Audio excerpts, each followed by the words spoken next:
שלום, מה שאנחנו נראה היום זה איך לפתוח דפים, מה המשמעות של זה. אז אחרי שאנחנו נכנסים לתוך האתר, מהעמוד הזה שאתם רואים פה, אנחנו יכולים להתחיל ליצור דפים.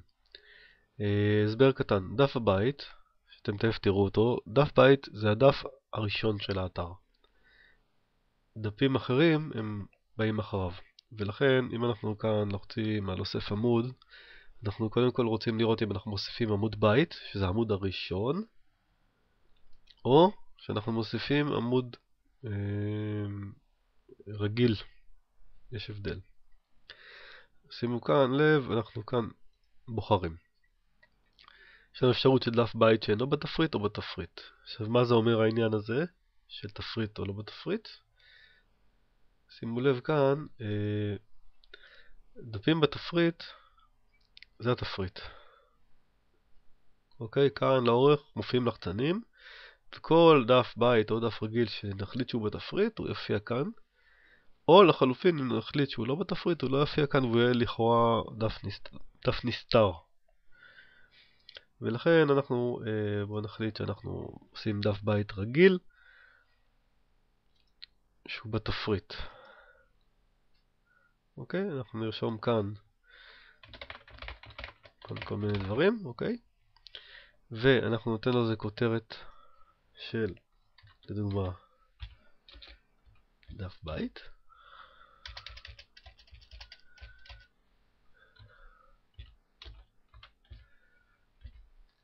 אוקיי?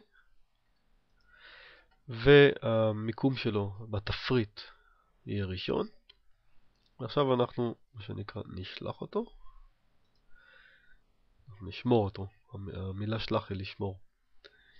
ואז אנחנו יכולים לראות כאן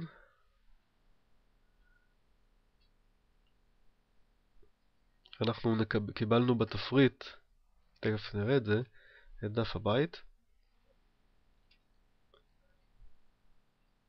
אתם רואים כאן את הלחצן הזה, דף הבית, וזה התוכן שלו.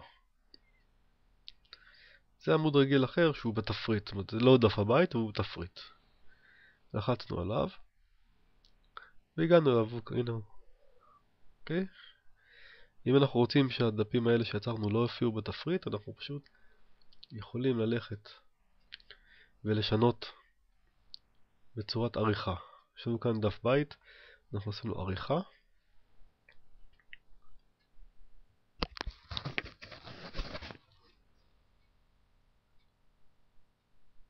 ואנחנו יכולים להחליט שהוא לא בתפריט. הדברים האלה אנחנו תמיד יכולים לשלוט עליהם. אנחנו יכולים להחליט שדף הבית הוא לא בתפריט. ואז הוא פשוט ייעלם מהתפריט. הוא יישאר קיים. עכשיו דפים נוספים נורא פשוט. סרגל עליון. שימו לב. סרגל עליון. הוא המיקום פה, המיקום הזה. הדר זה בעצם איפה ש... הדר זה האזור הזה, זה הד, גרוש. זה בעצם כאן נשים את התמונה של האתר. פוטר, פוט, רגליים, נמצא פה. הדפים האלה יופיעו בכל האתר. הפוטר, ההדר, סרגל עליון, הדברים האלה יופיעו. עכשיו שימו לב כאן, זה תוכן עמוד ימין עליון. מתחתיו, כרגע לא קיים, אבל אפשר לשים עמוד ימין תחתון. עמוד שמאל עליון, עמוד שמאל תחתון. ואנחנו יכולים פשוט לקבוע איפה העמודים האלה יהיו ואיך הם יהיו. ובווידאו הבאים נראה לכם איך מעלים תמונות ואיך עושים את כל השאר. וזהו, להתראות, ביי.